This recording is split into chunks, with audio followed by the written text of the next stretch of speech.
It is Saturday, June 6th, 2026, and the World Cup is literally just days away. Oh, tension is definitely building. It really is. And, while most national teams right now are descending into pure, unbridled chaos, just sort of throwing talented strangers together and praying for chemistry, the Australian Socceroos are operating like a surgical laboratory. Yeah, they really are.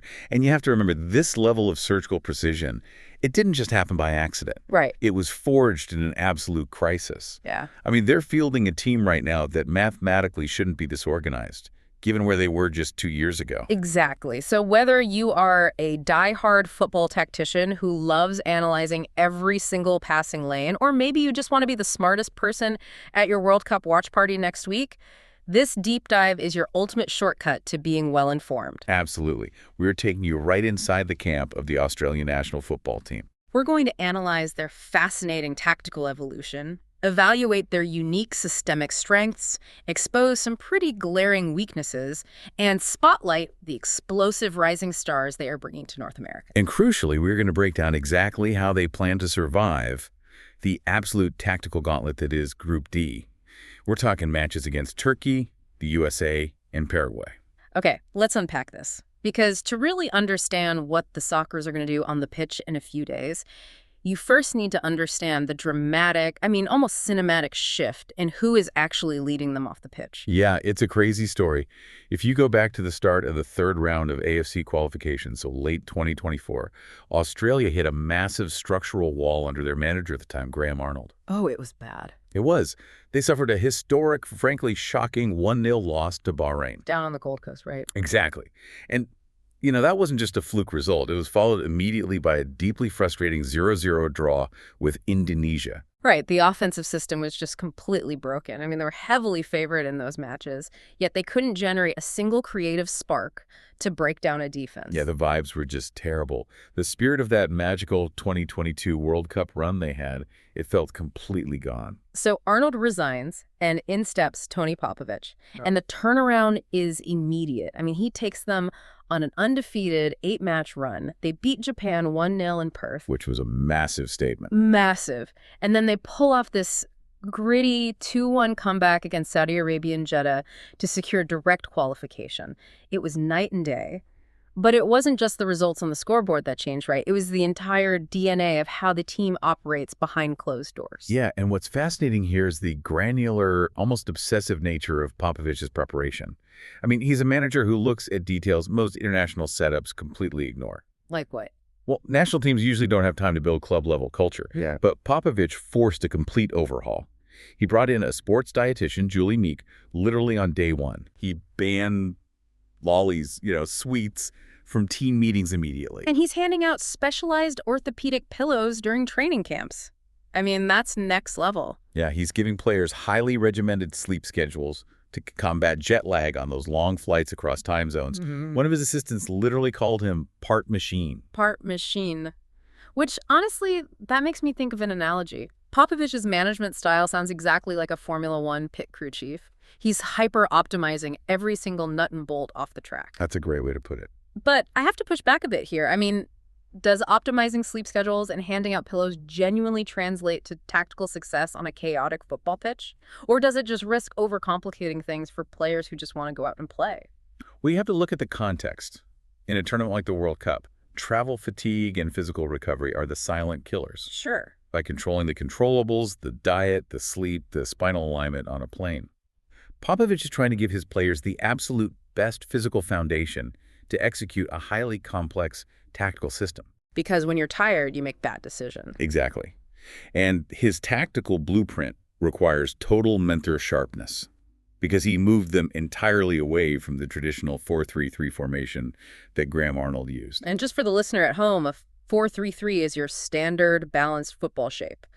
4 defenders, 3 midfielders, 3 attackers, very symmetrical. Right, but Popovich threw that out the window. He brought in this highly asymmetrical shape. In their build-up play, they now operate in a 3-2-4-1 or sometimes a 3-4-2-1. Okay, wait, so break that down. What does that mean for the viewer watching at home? So instead of a traditional flat back 4, Popovich uses 3 central defenders who spread incredibly wide across the pitch. Right. We see Harry Sutar, their towering central defender, frequently stepping all the way out as a wide center back to deliver these crisp, line-breaking passes into the midfield. Wait, Sutar, he isn't just stopping goals. No, not at all. Under Popovich, he is the origin point of their entire attack. Oh, wow. Okay, and then right in front of those 3 defenders, they use what's called a double pivot, which is basically just 2 central midfielders acting as a twin shield right in the center of the pitch.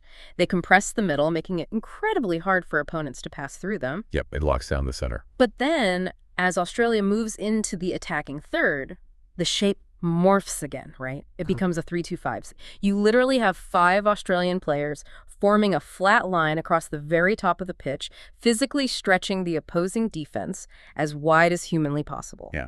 It's a highly choreographed system. It's designed to maximize their collective work rate while minimizing the need for on-the-fly, spontaneous decision-making. The players know exactly where they need to be in every single phase of play. Okay, so now that we understand the mechanics of this highly structured system, we really need to look at the actual roster executing it, because this is a team undergoing a massive generational shift right now. Massive. We are looking at 17 potential World Cup debutants joining the squad, alongside veterans from 2022 like Matthew Leckie and goalkeeper Matt Ryan, who are, by the way, both heading to a record-tying 4th World Cup. It's quite an achievement for them. And it is a delicate balancing act for Popovich to integrate that many fresh faces. You have the battle-tested veterans anchoring the dressing room mixed with all this raw youth. Right. And when you look at the tactical dimensions of this specific 26-man roster, you see a very clear dichotomy. Their primary strength is their physical architecture. The physical shield. I mean, they are massive. Unbelievably massive. Right. They have exceptional aerial dominance and defensive solidity. I mean, when you have Harry Sutar standing at 1.98 meters. It's about 6'6" for our American listener. Yeah, a giant. And he's partnered with the physical robustness of Cameron Burgess. They are basically a brick wall on set pieces. Any cross coming into the Australian box is almost guaranteed to be headed away. Combine that sheer size with the legendary Australian fighting spirit and collective work ethic, and you have a team that is incredibly hard to break down in a physical dogfight. Exactly. But, I'm looking at their setup, and I'm seeing some pretty glaring structural vulnerabilities. They have a severe creative deficit in the final third. They do. They lost Rayleigh McGree, a highly influential creative attacker, to injury. And Aidan O'Neill, who is supposed to be one of those crucial double pivot players protecting the defense, is in doubt with a leg injury. Yeah, and the absence of a creative spark like McGree is huge. It means that if the rigid system doesn't generate a clear chance, they don't have many players who can just invent one out of thin air. Right. But honestly, the bigger issue is their vulnerability in transition, specifically regarding what tacticians call the retention pass. Okay, break that down for us. What exactly makes a retention pass so dangerous for this Australian team? So a retention pass is that safe, sideways, or slightly backward pass a midfielder makes when they don't see an obvious forward attacking option. They're just trying to retain possession. Just keeping the ball moving. Exactly. The problem is because Popovich's system pushes the wingbacks like the lightning-fast Jordan Boss so incredibly high up the pitch to form that front 5 we talked about, there is a massive ocean of empty grass left behind them. Oh, I see. So if an Australian midfielder misplaces that retention pass or gets tackled right in the middle of the pitch, the opposition can instantly counterattack into that empty space. Elite, quick vertical runners will exploit that before the Australian wingbacks have time to sprint back and defend. Wow. Which actually brings me to a realization. I've heard a few pundits call this system a glass cannon, but that metaphor is completely wrong. How so? Well, a glass cannon implies massive offensive firepower with zero defense. The Socceroos are the exact opposite. They sound more like a bank vault door. A bank vault door. I like that. Yeah, think about it. From the front, when they are perfectly set up in their shape, they are an impenetrable wall of muscle and height. Good luck getting through. But if you can force a turnover and slip behind that vault door while it's still swinging open, they're completely exposed. That's spot on. And if they get hit on the counter and go down a goal early, how does a bank vault door chase a game, especially considering the opening game curse? You've got to watch out for this. Australia has lost 5 of its last 6 opening matches at the World Cup. Yeah, the historical trend is definitely working against them. And your point about chasing the game is exactly why Popovich has had to look outside the established veteran pool. Because the structured system struggles to adapt. Exactly. A heavily structured system like a bank vault struggles to fluidly chase a deficit. It just isn't built for spontaneous creativity. So to fix that creative deficit, Popovich has injected some absolute wildcards into this squad. And this is where we move from the overarching team structure to the specific young prodigies you really need to keep your eyes on. Because these kids are electric. They really are. Let's start with Nestori Irankunda. We are talking about a 20-year-old Watford winger who is pure dynamite. Discovered by Ayrton Andrioli back in South Australia, Irankunda is the ultimate attacking wildcard. He has this explosive raw acceleration, and he is a deadly set-piece specialist. Didn't he just score a crazy goal recently? He did. He recently scored a swerving 25-yard free kick for Watford that frankly defied physics. He is the kind of player who can create a goal out of absolutely nothing.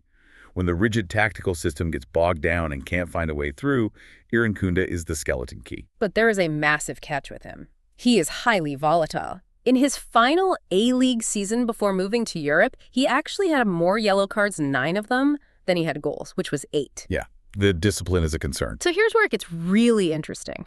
If Irankunda is pure dynamite, how does a strict, control-obsessed, detail-oriented coach like Tony Popovich handle him without accidentally blowing up his own team's game plan? Well, if we connect this to the bigger picture, integrating these raw, unpredictable players is easily Popovich's biggest gamble for the entire tournament. Definitely. Popovich has to harness Irankunda's aggression without stripping away the explosive unpredictability that makes him so dangerous in the first place.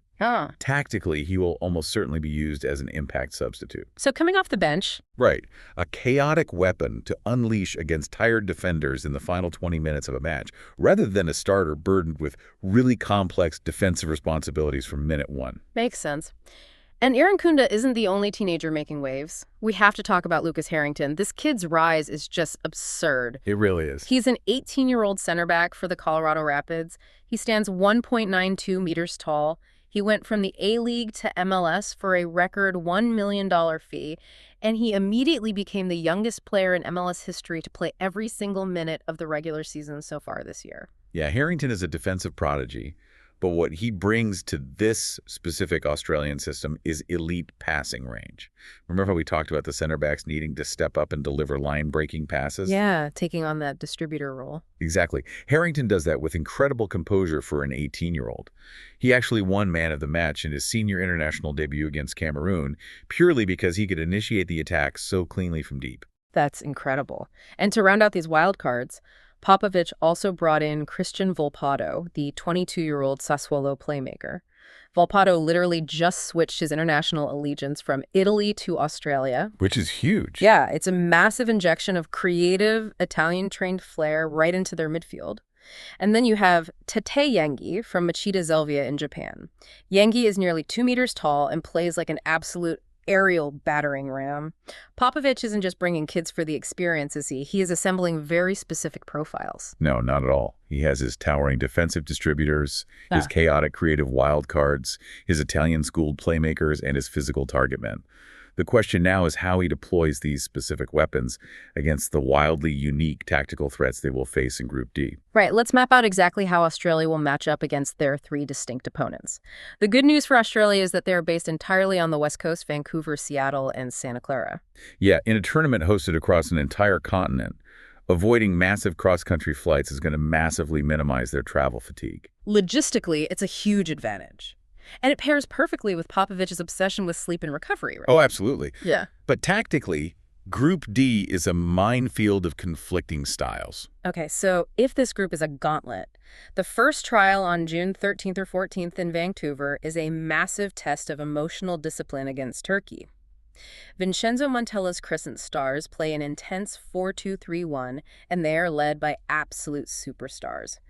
Real Madrid's Arda Güler, Kenan Yildiz, and Hakan Çalhanoğlu. Yeah, Turkey is a team of wild extremes. They possess incredible technical quality and an aggressive, suffocating press. But they have a flaw. A glaring one. They lack a proven, clinical number 9 striker to actually finish their chances. And historically, this Turkish side is highly prone to emotional collapses. Really? Yeah. If a game turns against them or if they get frustrated, their defensive organization tends to completely shatter. So if Turkey is prone to emotional collapse and weak at the back, it sounds like Popovic's best bet is to just park the bus, absorb all that intense energy, and wait for them to make a mistake. Close. But they shouldn't just park the bus deep in their own penalty box. Australia must remain cold and disciplined, using what's called a 5-4-1 mid-block. Okay, a mid-block, meaning what exactly? A mid-block means they set up camp right in the middle third of the pitch. They will drop 5 defenders and 4 midfielders into 2 tight lines, completely choking the central space where Real Madrid's Arda Güler really wants to operate. Oh, I see.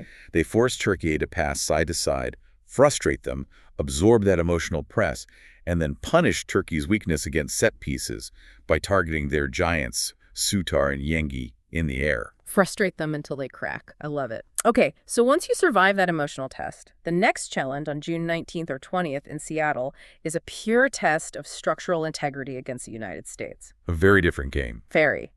Mauricio Pochettino's squad plays a very fluid, progressive 3-5 possession system, heavily featuring Christian Pulisic and Tim Weah. The United States poses a highly progressive attacking threat, but it comes with a major structural exposure that Australia can exploit. Which is? The U.S. left back, Antonee Robinson, pushes incredibly high up the pitch to support the attack. When he bombs forward, he leaves a massive defensive void right behind him on the flank. So Australia targets that space. They use Jason Giroud making underlapping runs, which, for the listeners, is when a player cuts inside the winger rather than going around them on the outside to break right into that void Robinson leaves behind. Exactly. However, there's a massive warning light flashing here for Australia. Uh-oh. We have data on this exact matchup. In a 2025 friendly, the USA actually beat Australia 2-1, and the reason they lost. The USA's high aggressive press absolutely devastated the Socceroos' double pivot in midfield. Ah, the retention pass vulnerability we talked about earlier. Precisely. So if the U.S. presses those 2 defensive midfielders, forces a mistake, and the Australian wingbacks are caught high up, the bank vault door is open. That's it. If Australia's midfielders cannot receive the ball under pressure and execute clean passes, the U.S. transition speed through players like Pulisic will destroy them before the defense can even reset. Brutal. Okay, so you face the emotional fire of Turkey and the structural speed of the U.S. Now, on June 25th or 26th in Santa Clara, you face the ultimate test of patience. Paraguay. Oh, this will be a grinder. Gustavo Alfaro's Albaroja rely entirely on Gara Guarani, which translates to this fierce, relentless fighting spirit.